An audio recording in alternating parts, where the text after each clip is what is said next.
আমি ভাবনার ফেরিওয়ালা, আমি জাগাইতে চাই, স্বপ্ন দেখাইতে চাই, পরিবর্তন চাই। ফেরিওয়ালার একটা নিয়ম, আমি প্রতিদিন বলি আমি ফেরিওয়ালা। ফেরিওয়ালার নিয়ম, ফেরিওয়ালা জানে যতবার বলে ততবার কোনো কাস্টমার আইয়ে না। কথা বোঝেন নাই? একটা ফেরিওয়ালা যে মনে করেন সে বালতি বেচতেছে, ওই যে প্লাস্টিকের বালতি বলতি, তো হ্যাঁ, তো বালতি বালতি এ কথা বললেই কি কাস্টমার না? সে জানে হয়তো 30 বার বলার পরে, 50 বার বলার পরে, 2 ঘন্টা বলার পরে হয়তো একজন কাস্টমার আসতে পারে, কিন্তু সে বলা বন্ধ করে না। ঠিক কিনা বলেন? এটাকে বলে ফেরিওয়ালা। ফেরিওয়ালা বন্ধ করে না তার কথা, সে বলতেই থাকে। আমরা উলামায়ে কেরাম ফেরিওয়ালা, আমরা বলতেই আছি, বলেই যাব। কেউ না শুনুক, কোনো অসুবিধা নাই তো। শেষ পর্যন্ত হাসরের ময়দান আমিও ভিন্ন, তোমরাও ভিন্ন। আমার হিসাব আমাকেই দিতে হবে, তোমার হিসাব তোমাকেই দিতে হবে। আলাদা আলাদা আলাদা। এখানে সবাই কেউ কারো কাছে ঠেকা না, কিন্তু আমরা সবাই আল্লাহর কাছে ঠেকা।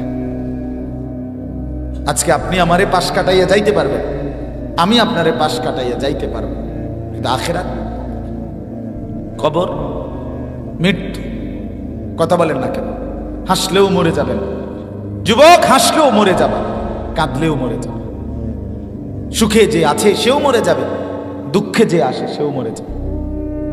বাসর রাতও শেষ হবে, ফাঁসির রাতও শেষ হবে, শপিংও শেষ হয়, জেলখানার আবার হসপিটালের সময়ও শেষ হয়। এখানের দুঃখেরও শেষ হয়, এখানে সুখেরও শেষ হয়।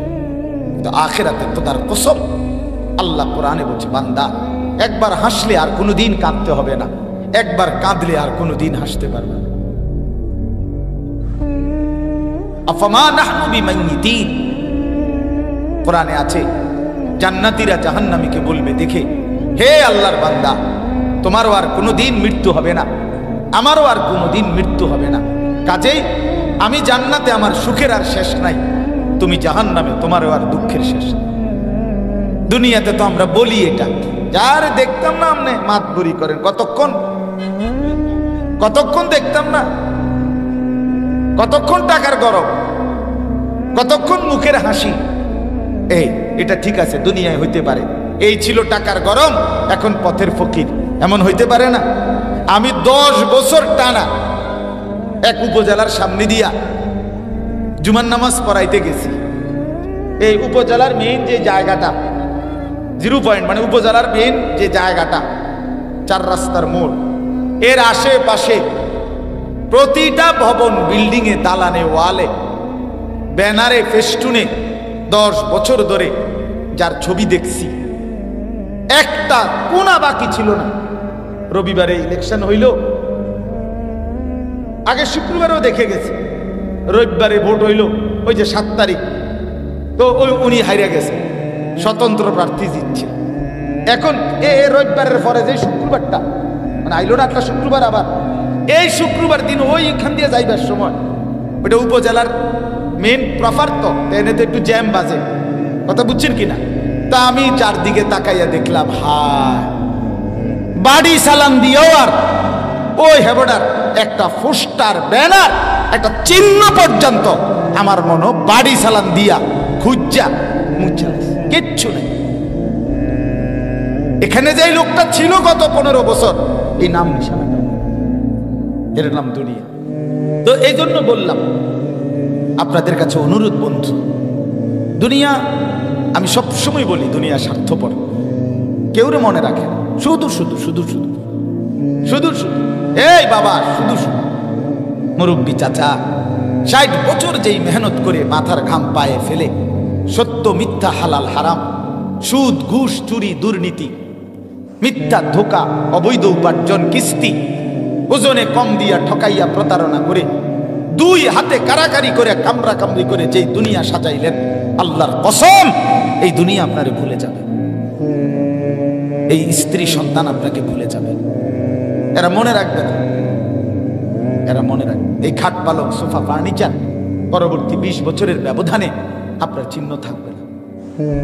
12 বছর পরে, আমার দাদা মৃত্যুর 12 বছর পরে আমি আমার জ্যাঠারে বলছিলাম, দাদা, জ্যাঠা, আমার দাদা যে মারা গেছে, আমনে আমার দাদার বড় ছেলে, আমনে আমার বড় জ্যাঠা, আমনের কাছে আমার দাদাও বড় বাড়িওয়ালা ছিলেন, জমিওয়ালা ছিলেন, আমার দাদার খেরের ফাড়া, এরপরে হালের গরু অনেক ছিল।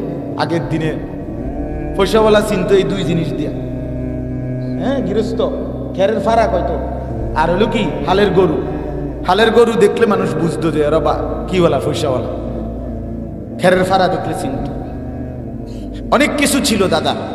তা আমি বললাম, জ্যাঠা, 12 বছর পরে এখন জ্যাঠা আমার দাদার রেখে যাওয়া স্মৃতিচিহ্ন হিসাবে আপনার কাছে আছে এমন কিছু আমার কুদুর দেখান। একটা নুনের বাড়ি, একটা চায়ের কাপ, একটা কাচের প্লেট, একটা কিছু, যে কোনো একটা কিছু আছে কিনা। কসম আল্লাহর, জ্যাঠা কাঁদা দিছে, চোখের পানি ফেলে বলছে, না ভাতিজা, তোরে দেখাইবার মতো আমার কাছে কিছুই নেই। এর নাম দুনিয়া। এর নাম কি? দুনিয়া। তাহলে আমার দাদা কি মাটির বইয়ে ভাত খাইছে? আমার দাদা ফ্লেটে ভাত খাইছে না? কথা বলেন না কেন? আমার দাদা কি নুন মাটির দিয়ে রাখছে? তো সেই নুনের বাটি কই? সেই প্লেট কোথায়? দুনিয়া মনে রাখে না, দুনিয়া মনে রাখে না। শুধু শুধু অনর্থক সুদের টাকা দিয়ে ছেলেটাকে বিদেশ পাঠায়, অনেক বড় ক্ষতি করলেন নিজেরও বড়। ভাই এমনি ভালো কামাই করতে পারত, আপনি তারে হারামের টাকা দিয়ে তারে বরবাদ করে দিলেন, নিজেও বরবাদ হইল। কিস্তির টাকা দিয়া খাট পালং ফার্নিচার বানাইলেন, অনেক বড় ক্ষতি করে ফেললেন পরিবারের। এটি ছাড়াও তারা ধীরে ধীরে, হয়তো একটু সময় লাগতো, হয়েই যাইত। আপনি অনেক বড় ক্ষতি করেন আজীবনের জন্য, দীর্ঘদিনের জন্য তাদেরকে হারামের সাথে জুড়াই দিলেন, নিজেও নষ্ট হইলেন, তাদেরকেও নষ্ট করে দিলেন, ক্ষতি করে ফেললেন, অনেক বড় ক্ষতি করলেন। আমার আব্বা 2015 সালে ইন্তেকাল করছে। ফ্যামিলিতে তেমন কিছু রেখে যায় নাই, কিন্তু পরবর্তী 9 বছরের ব্যবধানে আমরা 5 ভাই এই সংসারের যা দরকার আলাদা আলাদা ঘর করছি, আলাদা আলাদা খাট পালং ফার্নিচার সবই হয়েছে, এমন অসুবিধা হয় না। কিন্তু বাবা 5 ছেলেকেই আলেম বানায়। বিনিময়ে এখন কি লাভ হয়েছে? এখন 5 জনই কোনো না কোনো মসজিদে জুমা পড়ায়, মাদ্রাসায় পড়ায়, কিছু 2-4 শব্দ আল্লাহর কথা বলে। তো যাই বলে, যাই নেক কাজ করে, খোদার কসম আমার আব্বার কবরেও সব যায়, আমার আমল নামাতেও জমা হয়। বাপও গেইনার, বাপেরও লাভ, আমারও লাভ, দুজনেরই কি হয়ে গেল? লাভ হয়ে গেল না? দুজনেরই লাভ হয়ে গেল। আর দুনিয়া, দুনিয়া আমার বাপ ছাড়াও আমি কিনছি। আমারও সোফা, খাট, বক্স খাট, ফ্রিজ, 2টা ফ্রিজ আছে আমার। আশ্চর্য কিছু না, এটি লেগে এত মিশা কথা কম লাগে না। সোফা এক সেট বানাইতে আপনার এই 60-70 হাজার টাকা লাগে, এটার লেগে এত বাটফারিকরণ লাগে না, এত সিটারিকরণ লাগে না বেটা, এত মিথ্যা কথা বলতে হয়। 3টা খাট বানানোর লেগে এত মিথ্যা কথা বলতে হয় না, টাইলস লাগানোর জন্য এত মিথ্যা কথা বলতে হয়, এত চিটারি লাগে না মিয়া।